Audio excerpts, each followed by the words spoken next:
Hello and welcome to channel guys. आज हम लोग यूनिट 8 डिस्कस करेंगे। सोशल वर्क पेपर 2 का यूनिट 8, जिसमें है Indian constitution, social justice, human rights and social work practices.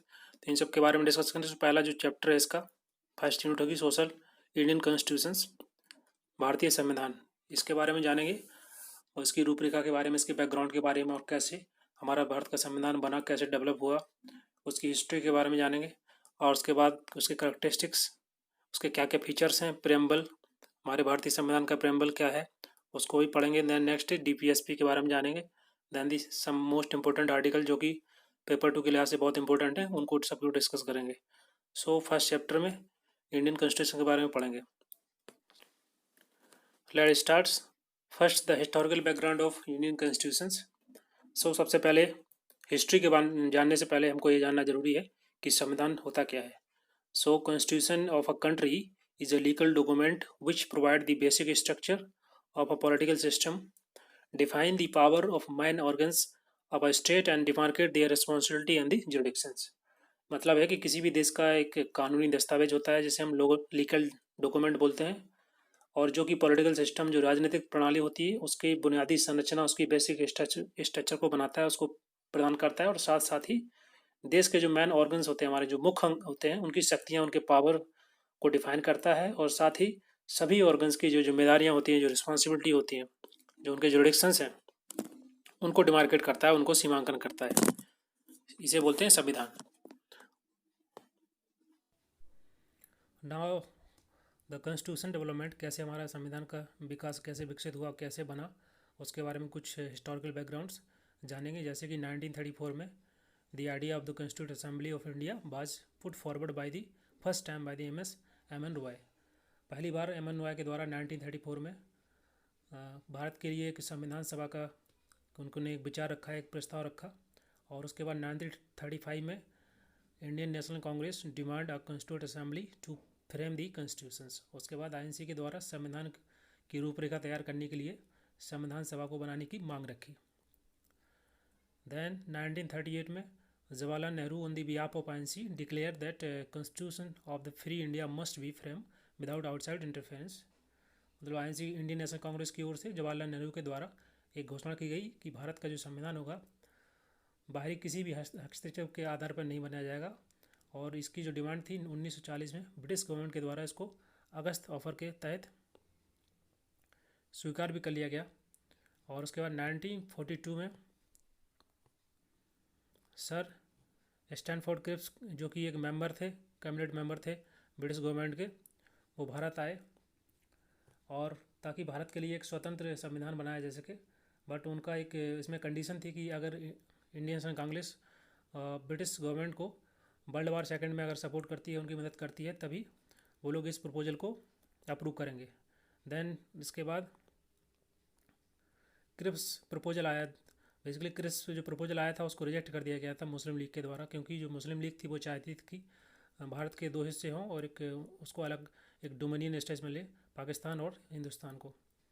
Then the next is finally the constitute assembly was constituted in November 1946। 1940 में संविधान सभा का गठन हुआ। और साथ ही under the scheme formulated by the cabinet mission plan के अंतर्गत संविधान सभा का गठन हुआ 1946 में। तो ये था एक हिस्टोरिकल बैकग्राउंड हमारे संविधान का। ब्रिटिश गवर्नमेंट के द्वारा बहुत सारे रेगुलेशन एक्ट, चार्टर एक्ट लाए गए, तो उन सब के बारे में थोड़ा सा जान लेंगे। बिकॉज कुछ चार्टर एक्ट से रिलेटेड क्वेश्चन आ जाते हैं। जैसे कि रेगुलेशन एक्ट 1973 ब्रिटिश गवर्नमेंट के टाइम पे लाया गया, तो उसमें प्रोविजन था कि सुप्रीम कोर्ट बनाया जाए एट फोर्ट विलियम्स कलकत्ता में, और जिसमें एक चीफ जस्टिस और 3 अदर जजेज होंगे। और साथ ही कंपनी के जो सर्वेंट्स होते थे, जो काम करने वाले नौकर हुआ करते थे, उनको प्रोवाइड कर दिया गया किसी प्रकार की कोई प्राइवेट ट्रेड में वो किसी भी प्रकार का कोई ब्राइब्स या कोई प्रेजेंट या गिफ्ट नहीं स्वीकार करेंगे। ये रेगुलेशन एक्ट 1973 में 1773 में।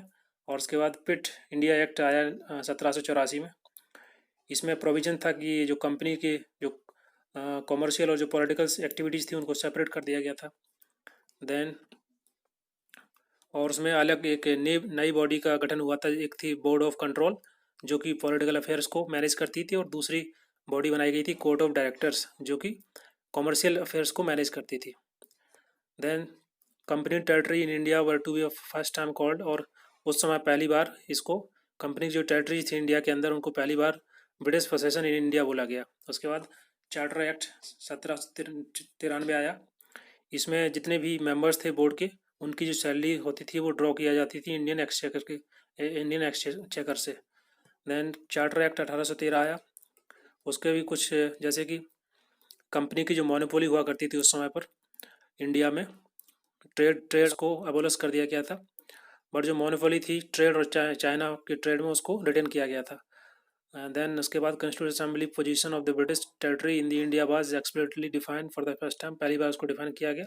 और साथ ही शिक्षा के लिए, देश के इंडिया के लिए शिक्षा के लिए 1 लाख रुपए कंपनी के द्वारा इस चार्टर एक्ट के माध्यम से कंपनी को देने के लिए बोला गया। और उसके साथ ही क्रिश्चियन जो मिशनरीज थे उनको अलाउ किया गया, परमिट किया गया इंडिया के अंदर, ताकि वो क्रिश्चियन रिलीजन को प्रीच कर सकें इंडिया के अंदर। उसका चार्टर एक्ट 1833 आया, जिसमें कंपनी की जो मोनोपोली थी ट्रेड पर और चाइना के साथ, उसको ख़त्म कर दिया गया। और साथ ही कंपनी एक प्योरली एक एडमिनिस्ट्रेटिव बॉडी बन गई ब्रिटिश गवर्नमेंट की। It made the governor general of Bengal, और साथ ही ये जो गवर्नर जनरल थे बंगाल के, उनको as a governor general of India बनाया गया under the charter act 1833। That act also that act government is abolish slavery, और इस एक्ट के आधार पे, इस एक्ट में लाया गया था कि जो इंडिया के अंदर जो स्लेवरी होती है उसको ख़त्म किया जाए। दैन द चार्टर एक्ट 1853 आया। इसमें जो एग्जीक्यूटिव लेजिस्लेटिव फंक्शंस थे गवर्नर जनरल्स काउंसिल के, उसको सेपरेट किया गया, सेपरेशन किया गया। और साथ ही लेजिस्लेटिव काउंसलर को काउंसिल में ऐड किया गया, जिनको बोला, जो 6 न्यू मेंबर्स थे उनको लेजिस्लेटिव काउंसलर बोला गया, और जिनको इंडिया में बोला जाता था इंडियन लेजिस्लेटिव काउंसिल। और साथ ही सिविल सर्विस एग्जामिनेशन के लिए रिक्रूटमेंट के लिए एक ओपन कंपटीशन सिस्टम बनाया गया अंडर द चार्टर एक्ट 1853। तो ये कुछ इंपॉर्टेंट चार्टर एक्ट थे, कुछ रेगुलेशन एक्ट थे। तो ये इस टाइप के क्वेश्चन कभी कभी एग्जाम में आते हैं, और उसके बाद भी आगे देखते हैं। जैसे कि जब 1947 के टाइम पे इंडियन इंडिपेंडेंस एक्ट आया 1947 में, ये जो एक्ट था इसको टू डोमिनियन बेसिकली इंडिया के 2 हिस्से करने के लिए, एक पाकिस्तान और इंडिया बनाने के लिए लाया गया था इस इंडियन एक्ट को।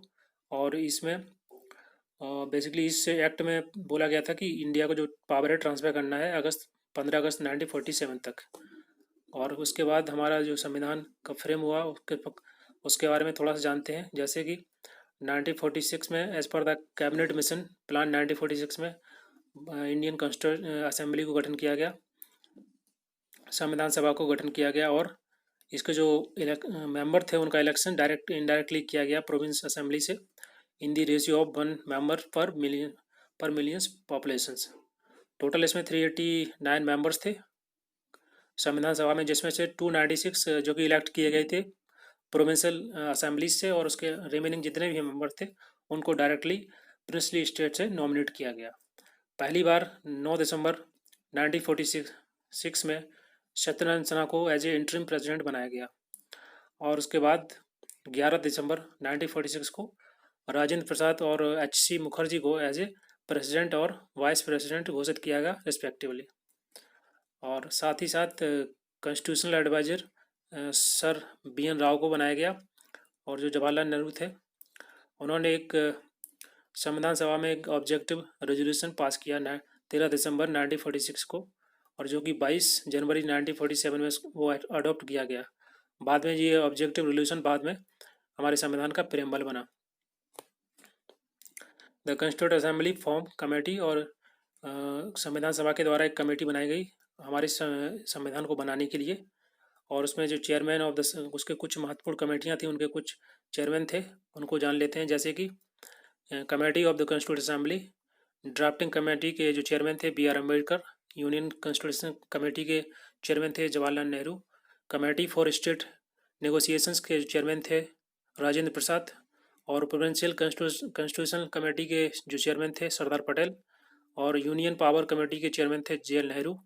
Committee on fundamental right and minorities के लिए जो चेयरमैन थे सरदार पटेल, और स्टीयरिंग कमेटी के चेयरमैन थे KM मुंशी, और रूल्स ऑफ प्रोसीजर कमेटी के चेयरमैन थे राजेंद्र प्रसाद। और साथ ही साथ देखते हैं जो कमेटी बनाई गई थी इस संविधान बनाने के लिए, ड्राफ्टिंग कमेटी।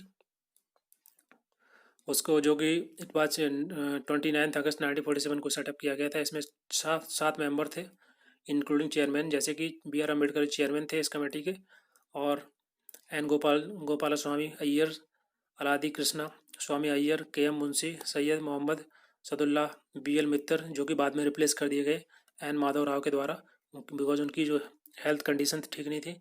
उस सातवें मेंबर थे डी पी खैतान, जो कि 1948 में उनकी डेथ हो गई थी, और वो रिप्लेस कर दिए गए थे टी टी कृष्णा मर्ची के द्वारा। तो ये था ड्राफ्टिंग कमेटी के बारे में, जो उनके मेंबर थे उनके। और ये बेसिकली